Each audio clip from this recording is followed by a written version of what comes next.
And the last principle is this one, the law of faith. And I go back to that, why did Bucky come to this principle, or this great conclusion after all his study, that there is no other answer than there's got to be something else in a God that has created all this and how it works.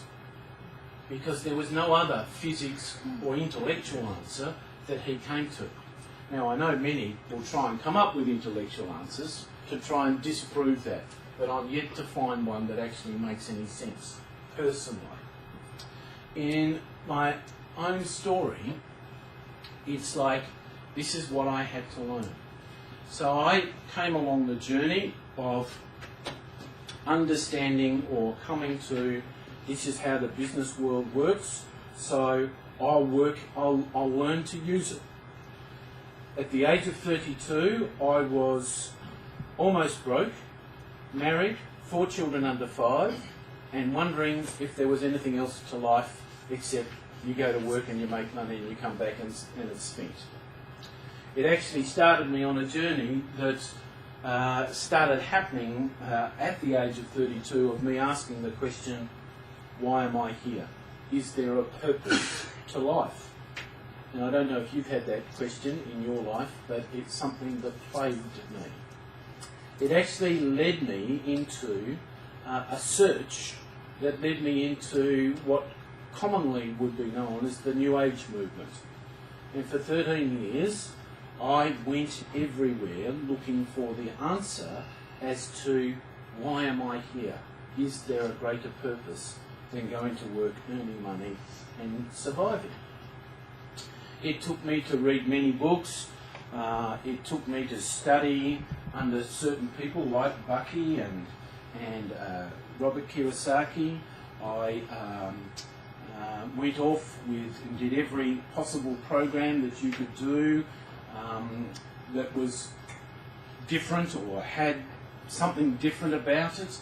I went to study with Bhagwan Maharishi. I can't think of his surname. I was going to sit under the orange blossom tree for 2 months in India, but that didn't actually come off. And my final thing at the age of 44, I was going with a friend called Robert Shannon, and we were going to live in a Tibetan temple for 6 months. That's where I had decided that we were to go to. Now, that didn't happen. Robert actually passed away, so we never got to that stage. But this question of why am I here kept plaguing me. So from the age of 32 to 45, this is what happens. On the way, I learned about goal setting, vision setting, planning, strategies, and I built a company. At the age of 38, I was a net millionaire. So the Commonwealth Bank told me, as they brought me into lunch in those days, to offer me another $1 million to borrow from them. Because I was a big real estate agent, we had plenty of trust funds, so I loved that. So as much money as they could give us or we would take, they would give to us. You know, wonderful life. You know, I had the midnight blue 380 SEL Mercedes Benz, the big house at Mount Eliza, all the things. I had the boats. I had investment property. I had all those things. What didn't I have?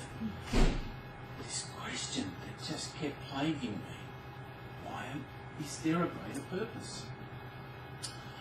Now, I knew the answer wasn't in religion, because I'd been brought up in a family that was strictly Methodist, and Peter would know that because he knew my family. In fact, his family and my family went to the same church in those days. And in fact, Peter and I is where we met some 35 plus years ago. We met at a thing called MYF. You also remember you took out my younger sister. And I also took out his younger sister in those days. Okay? And it was fascinating because by the age of 14, 15, I'd come to the conclusion that this thing that happened on Sunday was the greatest waste of time that I'd ever spent in my life.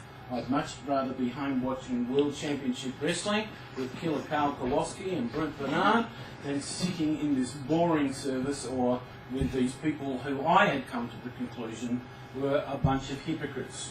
because my dad was on the board with your dad, and I used to hear what was going on and going, this is ridiculous, what I'm hearing.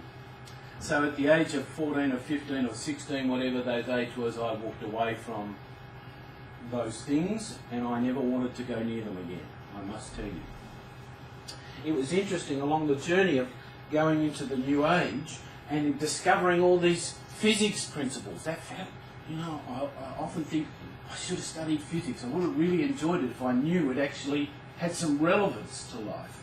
And it wasn't until latter years that I started learning these things. And so that was a fascinating journey for a time period. The New Age was interesting. There were things that happened on some of the programs I couldn't explain, so that kept me going to the next program. But basically, there was still this cavity within me to say, is there a greater purpose?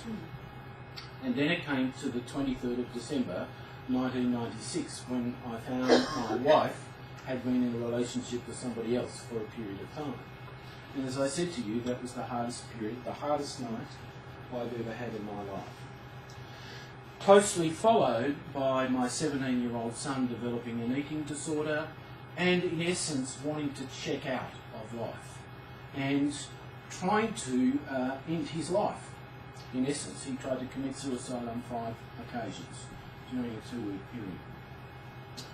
During all this time, I had a couple of friends who I was in touch with and talking to, and they happened to be what they would term as born-again Christians. And of course I didn't want to know anything about that stuff because I'd experienced that as a young child. And I didn't want to go into all of that. But they were wonderful friends and they would keep in regular contact with me. Some 4 weeks into this process, which was all just a nightmare for me, and I remember I couldn't sleep at night, all sorts of things were going on. My friend rang me up when I got to the stage where my son was had to be committed. They'd asked me to commit his life to the public system. You had to sign across your rights as a parent to the state, so the state could come and get him in an ambulance and take him to the psychiatric ward. They would strap him down and force feed him, because that was the only answer to his problem. And as I was going through this whole process and finding, I came to this point where I knew there was nothing I could do. There was nothing I could do about the relationship that was broken, and there was nothing I could do with my son. And then I remember with my mate, I said one time, God, if you're real, you need to come down and help me, he said. And some time, 4 weeks into this process, my friend who'd been in contact rang me one night when he knew I had to sign this document and said, look, just before you sign it, I think you ought to bring your son to church on Sunday night, because we've got a faith healer coming to our church, and I think, you've got to bring him. And at that stage I got to the place of going, I'll try anything I would try. So one night we bundled up 2 of the kids, put him in the back seat, we drove from Mount Eliza to Richmond, where this place was. We walked into a place that was like a huge barn with about 2,500 people in it. It was packed. And it was a church that, like I'd never been to beforehand, because it had a 20-piece band and this, that and the other, and they're all jumping up and down. Whatever. It was just a weird place. But we stayed and we listened to the bloke, and the bloke finally said to us at the end of his sermon, for all those who need healing, come up the front. So I stood up with my son to put him in my arms, to take him down the front, and at the same time I stood up, so did about 1,500 to 2,000 of the people who were there stood up to go down at the same time. And basically we couldn't get anywhere near the front. So my friend said, we'll wait, just sit down, we'll wait until things thin out at the front, and then we'll get this bloke and we'll bring him back and we'll pray for my son.